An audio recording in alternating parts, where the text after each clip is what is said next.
안녕하세요. 양기자의 술천이 좋다 사람이 좋다 벌써 7번째 만남입니다. 오늘은 귀한 분을 뵈러 왔습니다. 장사의 신, 오뚜기 인생을 살아오신 전 대한볼링협회 김길두 회장을 모시고 인생을 배워보는 소중한 시간을 갖고자 합니다. 설레는 마음으로 출발합니다.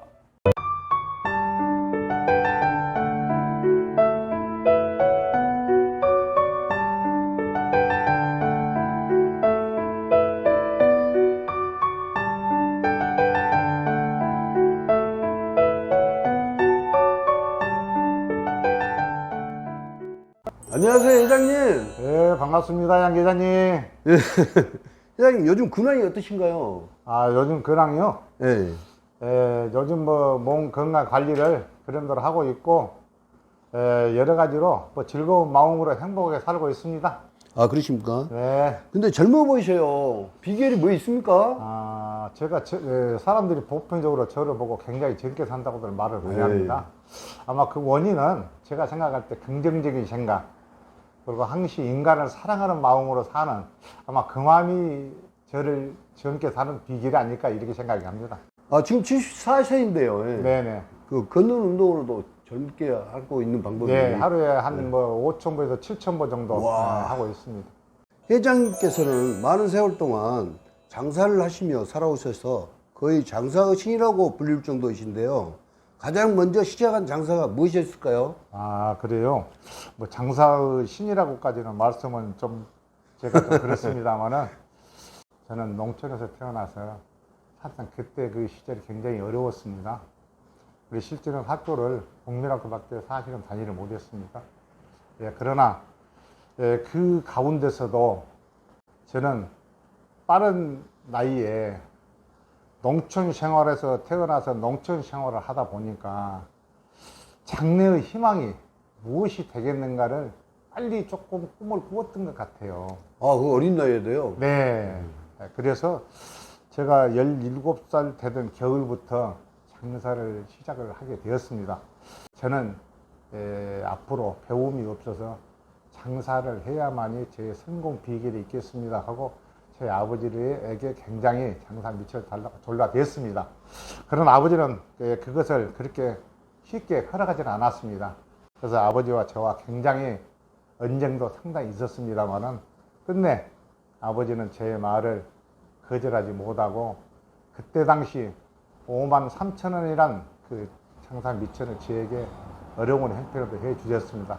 그 돈으로 장사를 시작하는데 제일 첫 장사가 김 장사를 시작을 했습니다. 그 김이 뭔지도 모르고 장사가 뭔지도 모르는 마음에서 그 김을 그 돈에 대한 전체를 사서 버스로 짐을 이동을 하고 열차로 이동을 하고 해서 경기도에 있는 그 미군들이 많이 살아서 장사가 잘 된다는 말을 동두천 듣고 경기도 동두천으로 제가 장사를 갔습니다.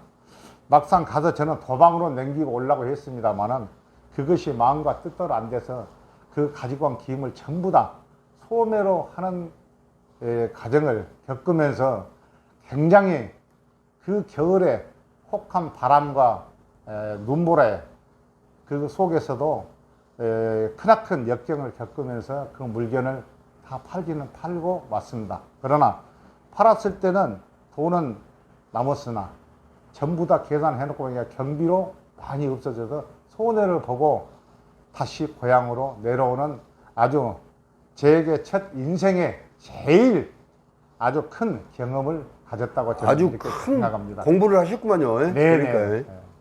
회장님, 그렇다면 처음 장사는 재미를 못 보셨네요? 글쎄요, 크게 장사의 재미를 보지는 못했습니다. 그러다 저는 그 후로 갯지렁이를 장사를 시작을 했습니다. 갯지렁이 장사를 시작하면서 또 거기와 더불어서 실뱀장어 장사도 같이 곁들여서 시작을 했죠. 그래 한동안은 돈을 많이 벌었습니다. 그러나 그때는 너무 젊은 새끼로서 오늘 보면 내일 또 번다, 또 오늘 다 쓰면 또 모레도 본다, 이런 식으로 돈을 전부 탕진을 해오렸습니다. 그러다가 제가 수산물을 벌교에서 장사를 하게 또 되었습니다. 그래서 수산물 장사를 쭉 겪으면서 큰 돈을 살짝 그렇게 벌지는 못했습니다. 그래서 저 생각에, 야, 내가 이 세상에 태어나서 수산물 장사를 하면서 세상에서 제일 큰 내가 장사를 한번 해보고 싶다. 내가 이런 벌교에서 이런 장사를 쓰겠냐. 이런 마음이 갑자기 생겨서 제가 옛날에, 지금은 없습니다만은 용산에 가면은 용산 페이르 공판장이라는 한국에서 제일 큰 공판장이 있었습니다. 이런 수산물 공판장에 제가 그때 당시에 16호 동남상해라는 상해에 중매인으로 올라가게 되었습니다. 그래서 거기에서는 그런대로 몇 년 동안에 상당한 돈을 벌게 되었습니다. 그런데 그 중에서 한 가지가 갑자기 우리나라 정부에서 지금의 우리가 말하면은 강남 쪽에 가락시장인가요? 가락시장에 새로 지어서 가락시장으로 입주를 하게 되는 형편이 도달했습니다. 예, 예. 그래 가락시장으로 가서 입주를 해서 장사를 하는데 그때는 가락시장이 한 들 복판이었습니다. 그래서 거기 가서 3년 동안 장사를 하면서 지금까지 벌었던 돈 모든 것 전부 없애고 실제 농촌에 계시는 어머님에까지도 손을 빌려서 그때 당시 어마어마한 빚을 짊어지게 되었습니다. 그래서 저는 그때 당시 가락동 장사를 모든 걸 포기를 하고 저 생각은 자살을 기도로 하려고 생각을 했습니다. 아이고. 내려오지도 못하고 이러지도 못하고 이런 가운데서 서울에서 배고픔을 겪게 되는 것이 바로 저의 첫 배고픔을 겪게 되었습니다. 정말 그 배고픔을 겪을 때는 담을 넘어서라도 밥을 훔쳐먹고 싶은 생각뿐이었습니다. 그러나 그러지도 못한 것이 제 마음이었습니다. 그래 때로는 혼자서 그 배고픔을 이기지 못해서 많이 울었던 적도 있었습니다. 그러나 그 당시 내가 생각할 때는 이렇게 내가 자살을 기도를 하고 배고픔을 느낄 바에야 차라리 이런 자살을 기도하는 정신으로서 내가 다시 살 수 있는 방법을 강구를 해야 되겠다 하는 마음을 다시 바꾸게 되었습니다. 예, 인생이라는 것은 넘어질 때도 있는 것이고 쓰러질 때도 있고 다시 일어설 때도 있다는 것을 다시 제가 마음속에서 깨달게 되었습니다. 그리하여서 저는 다시 모든 걸 안고 고향으로 내려오게 되었습니다. 회장님, 그러면 언제부터 다시 재기하셨나요? 방금 전에 말했던 대로 서울에서 내려와서 사실은 돈이 없어서 그때 당시는 1돈짜리 차 계약을 돈이 없었습니다. 그러나 제가 아는 지인으로부터 사정을 해서 그때 돈 20만 원 정도를 빌려서 1돈차 계약금으로 먼저 주고 할부로 1돈차를 하나 떼어서 내가 살던 시골 고향집에서 장사를 시작을 하게 되었습니다. 그때 그 장사는 바로 충무, 거제도, 또 마상 이 세 군데에서 모든 물건들을 저는 사다가 강주로 갖다 파는 이런 장사를 하게 되었습니다. 거기에서도 크게 저는 장사를 성공을 했습니다. 1년 동안 1톤차 한 대로 시작을 했습니다만은 1년간 장사를 하고 나니까 그 많은 빚을 전부 정리해서 갚았고 현찰 3천만 원이 저희 통장에 들어왔습니다. 와. 그런데 그 돈을 바로 저는 내 고향, 내 부락에 어려운 사람들에게 그때 당시 보니까 전부 다 달러 돈을 쓰고 있었습니다. 이러한 우리 주민들에게 달러 돈을 쓰지 않을 사람은 내가 이자 없이 그냥 돈을 줄 테니 달러 돈을 쓰지 않을 사람만 나한테 갖다 달라고 얘기를 해라. 그러면 제가 주겠다 할 때 그 3천만 원이 3일 만에 전부 다 나가더군요. 그래서 지금도 그 돈을 저는 받지 않고 있습니다. 그분들이 안 줘서 안 받은 게 아니고 그분들은 오히려 저한테 굉장히 감사하다는 마음으로 돈을 가져왔지만은 그분들의 형편이 오히려 저보다 더 못했기 때문에 나중에 나보다 더 잘 살아서 돈을 받았을 때, 벌었을 때 갚으십시오 하고 됐고, 그때 당시 일을 생각하면 한 가지가 굉장히 조금 제가 억울한 일이 한 가지가 있었어요. 그렇게 했는데 그 달랐던 놀이 하는 분이 저희 집을 한번 찾아왔더군요. 와서 당신이 왜 너무 사업을 망하게 만드느냐 하고 저한테 죽일놈 살릴놈 해서 나는 그분에게 무릎을 꿇고 사죄를 했습니다.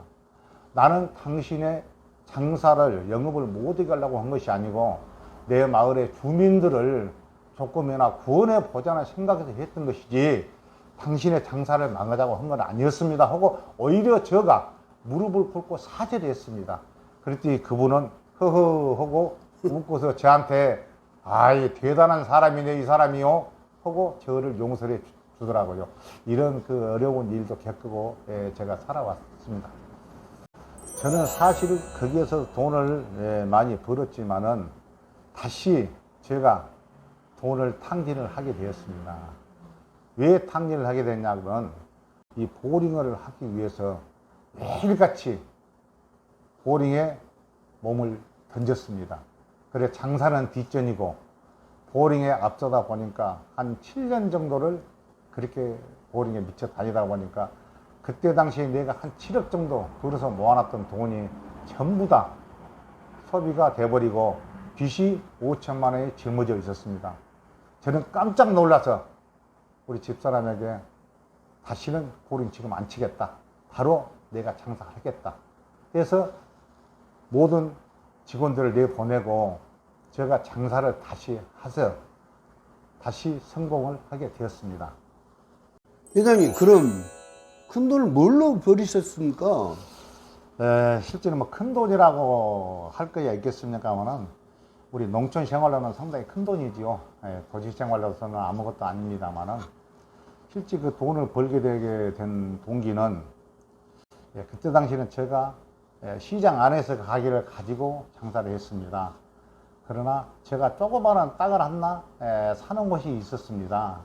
그래서 바로 그 땅으로 제가 집을 지어서 가게를 지어서 밖으로 나와서 장사를 하게 되었습니다.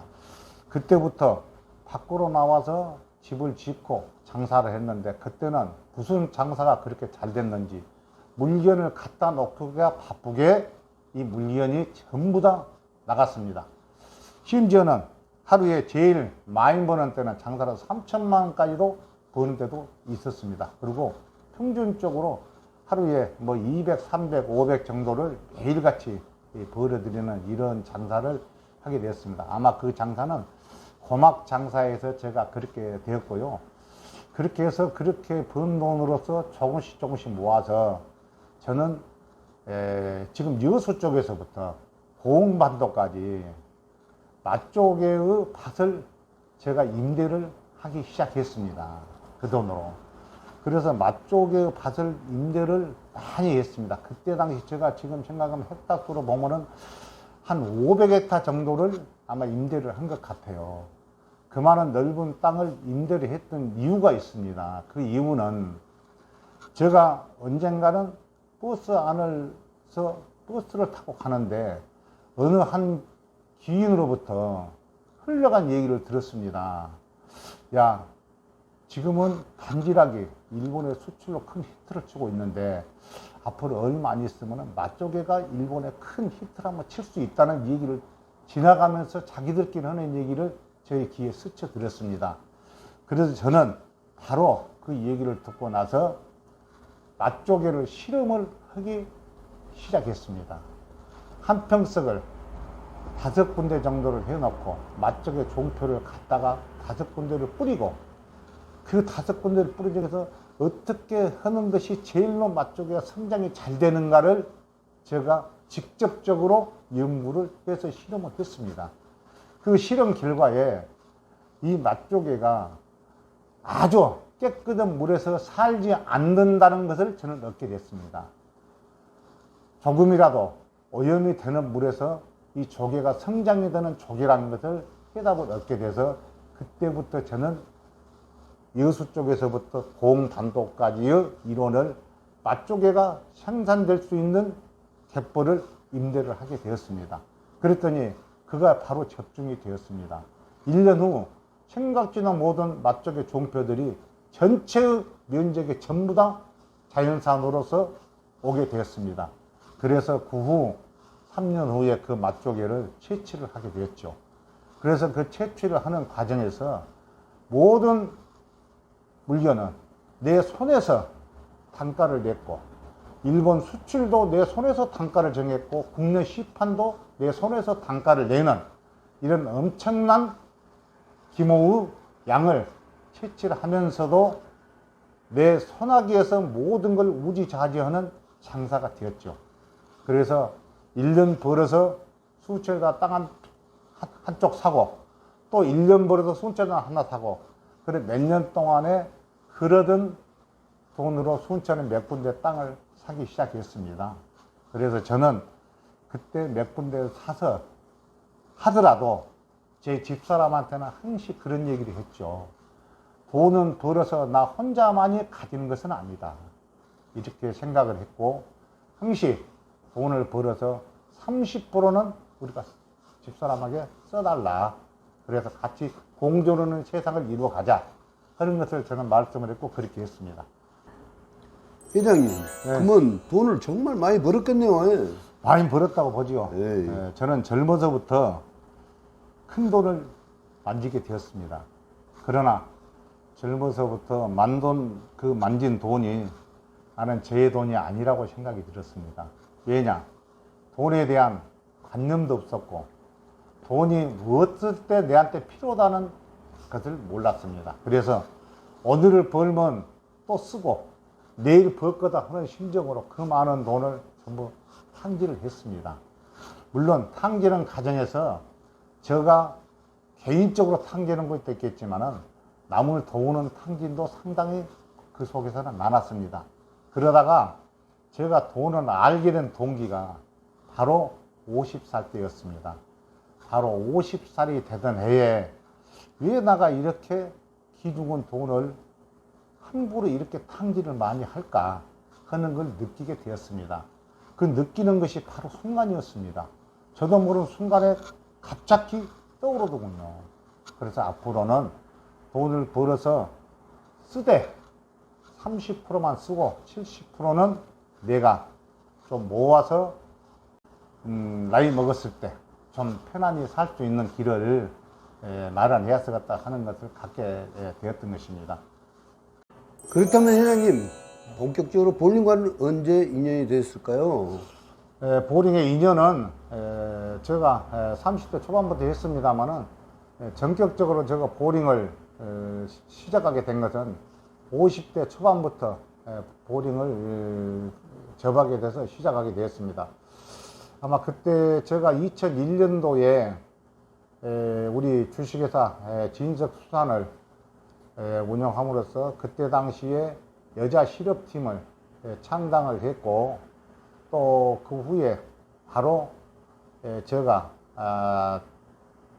전라남도 보링 협회장을 역임을 했고, 또 그 후에 제가 한국실업 보링 연맹 회장을 역임했고, 또 그 후에 제가 세계대회 단장을 2006년 독일, 2008년 미국, 2010년 폴란드 이 세 군데의 세계대회 단장을 역임을 했고, 또 그 후로 대한보링협회 감사를 4년간 역임을 하고 나서 2013년도에 대한보링협회 회장에 출마를 해서 당선이 돼서 2013년도부터 2016년까지 1대 회장을 마치고, 또 2017년도부터 2021년 1월 말까지 2대 회장으로 8년간을 마치게 되었습니다. 회장님, 많은 성과들을 만드셨다고 알고 있습니다만, 네. 그 성과들이 많이들 만들었죠. 우리나라의 회장만 한 것도 아니고, 따지고 보면은 우리가 동아시아 보링 협회장도 2014년도에 제가 했고, 와, 또 2014년도에 저희들이 아시안 게임을, 우리 인천 아시안 게임을 하게 됐습니다. 그래서 인천 아시안 게임의 볼링 본부장을 맡아서 했고, 또 인천 아시안 게임 조직위원회 위원을 또 맡아서 했고, 또 그 후로 제가 했던 것이 아시아 올림픽 평의회 교육위원으로 제가 출마를 해서 또 당선이 돼서 우리나라 체육을 위해서 아시아 올림픽 평의회 교육위원으로서 활동을 좀 했습니다. 그리고 제가 회장을 맡고 나서 2013년도부터 연속 3회를 거쳐서 저희들이 세계 올림픽, 아니요, 세계 볼링 대회에서 저희들이 우승을 맛보는 아주 큰 쾌거를 이루었습니다. 아마 이래서 그때 당시에 볼링 종주국 미국에서 큰 파동이 일어났죠. 그러나 저희들은 그걸로 인해서 우리 한국 볼링이 세계에 제패를 하면서부터 우리 대한민국 볼링이 세계에 큰 꿈을 안고 시작을 하게 되었습니다. 사실상 제가 볼링에 대한 꿈이 한 가지가 이루지 못한 것이 있습니다. 그것은 우리 대한민국에서 세계 남녀 볼링 대회를 한번 개최하는 것, 또 하나는 우리 대한 볼링협회 전용 경기장 60레인짜리를 하나 만드는 것, 이 두 가지가 저희 꿈이었습니다. 그러나 저 당대 때 그 꿈을 이루지 못하는 것이 지금도 아쉬움에 굉장히 남아 있습니다. 앞으로 그런 꿈이 이루어지도록 뒤에서 많이 응원을 하도록 그렇게 하겠습니다. 회장님, 네. 성공 후 비결이 무엇이었을까요? 글쎄, 저 성공 비결은 저 나름대로 또 생각이 있었습니다. 저는 항시 저 자신에서 그렇게 말했습니다. 나의 자신의 역사를 만들어라 하는 것을 저 표현으로 항시 간직하고 있었습니다. 그래서 모든 일은 남이 나를 만들어주는 것은 아니다. 내가 내 자신으로서 만들어야 되는 것이 바로 나의 개인의 역사가 아니겠는가. 이런 생각으로서 저는 그 역사를 만들기 위해서 열심히 노력하고 힘껏 뛰어서 아마 이런 좋은 결실이 왔지 않았나, 이렇게 저는 생각을 하고 있습니다. 회장님, 네. 정말 많은 감사표와 상들을 수상하셨는데요. 네네. 가장 기억에 남고 소중한 상이 무엇일까요? 저는 농촌의 사람으로서 배우지도 못했습니다만은 제 나름대로 최선을 다해서 상당히 많은 상을 받았습니다. 물론 뭐 그 상 중에 다 얘기는 할 수는 없습니다만은 그래도 좀 의미가 깊다고 보면은 우리 벌교 은민대상, 도성군민대상, 전라남도 도민대상, 또 대통령상도 2회나 받았습니다.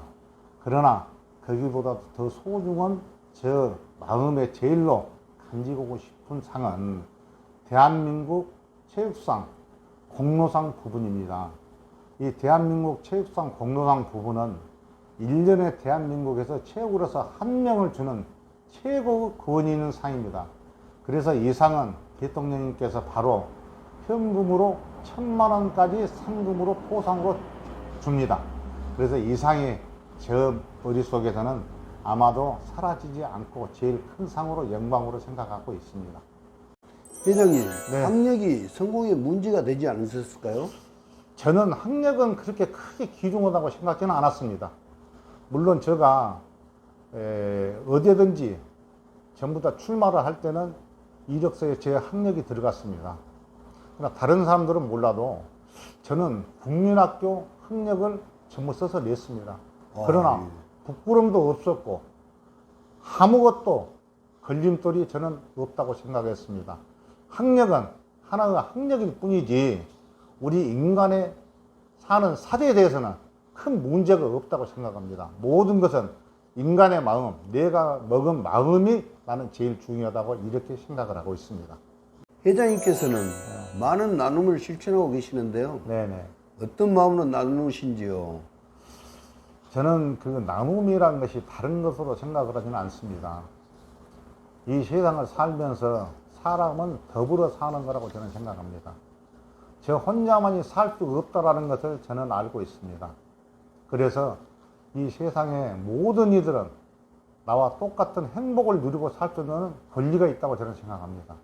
그러나 그 사람들이 자기들이 행복을 누리지 못한 분한테는 제가 조금이란 나눔이라도 가지고 그분들에게 행복을 드리고 싶은 것이 제 마음이었습니다. 그래서 나눔이라는 것은 나는 굉장히 좋다고 생각하고, 지금도 온 국민들이 서로가 서로를 위로하고 서로가 서로를 감싸주는 이러한 큰 나눔이 있기를 기대를 하고, 지금도 나눔의 행사에 동참을 해서 계속 하고 있습니다. 회장님, 네. 앞으로 계획은 어떤가요? 지금 뭐 나이가 74세인데 앞으로 큰 꿈을 가질 수 있는 것은 사실은 저 욕심뿐이 안 된다고 저는 생각이 듭니다. 다만 제가 지금까지 살아오면서 겪었던 경험으로서 자라오는 우리 후배들에게 앞으로 나가야 할 방향들, 또 그 후배들의 진로를 설계를 좀 잡아주고, 또 후배들의 가는 길을 잘 이끌어서 그 후배들이 우리 조그만한 그 도시에 큰 길이 되고, 또 더 나아가서는 대한민국을 이끄는 이런 길이 되도록 앞에서는 끌어주고 뒤에서는 후원해주는 아마 이런 일도 제가 하고, 또 나머지 그 일은 제 그 마지막 생에 간직할 수 있는 제 지금 자서전을 지금 하나 써보려고 지금 생각 중에 가지고 있습니다. 언제쯤 자서전을 준비할 생각입니까? 자서전은 제가 앞으로 1년 후에 시작을 하려고 지금 마음 먹고 있습니다. 네네. 회장님, 네, 정말 좋은 배움의 시간이었는데요. 네네. 오늘 인터뷰 소감 한번 말씀해 주시랍니까? 저에게 큰 배움이랄 게 있겠습니까만은 오늘 인터뷰 하면서 많은 걸 좀 느꼈습니다. 우리 그 양기대 TV의 이 인터뷰가 정말 제가 인터뷰 하는 중에 가장 좀 소중한 시간이었던 것 같고, 굉장히 흐뭇하고 행복한 마음으로 인터뷰를 저는 하게 되었습니다. 앞으로도 저 말고도 이런 좋은 인터뷰를 다른 사람을 발굴해서 우리 사회가 알 수 있도록 밝혀주는 것이 우리 양 기장님의 인터뷰가 아닌가 저는 이렇게 생각을 합니다. 아무쪼록 좋은 인터뷰 너무 감사드립니다. 아이고, 너무 과찬이십니다. 어깨가 무겁습니다. 열심히 하겠습니다, 회장님. 당연한 말씀입니다. 네. 회장님, 네, 양기자 TV 잘 따라가 구호 한번 부탁드립니다. 그래요. 하죠. 자, 순천이 좋다. 사람이 좋다. 양기자 화이팅! 김길두 회장님, 화이팅! 감사합니다. 감사합니다. 네, 고생했습니다. 네. 네, 지금까지 순천이 좋다, 사람이 좋다, 장사의 신, 오뚜기 인생을 살아오신 김길두 회장님과 함께 했습니다. 많은 지혜와 배움의 시간이었습니다. 시간 내주셔서 감사합니다. 다음에 또 어떤 멋진 분을 만날지 점점 궁금해지는데요. 구독과 좋아요 많은 응원 주시기 바랍니다. 안녕. 지금까지 전남 좋은 뉴스 양 기자였습니다.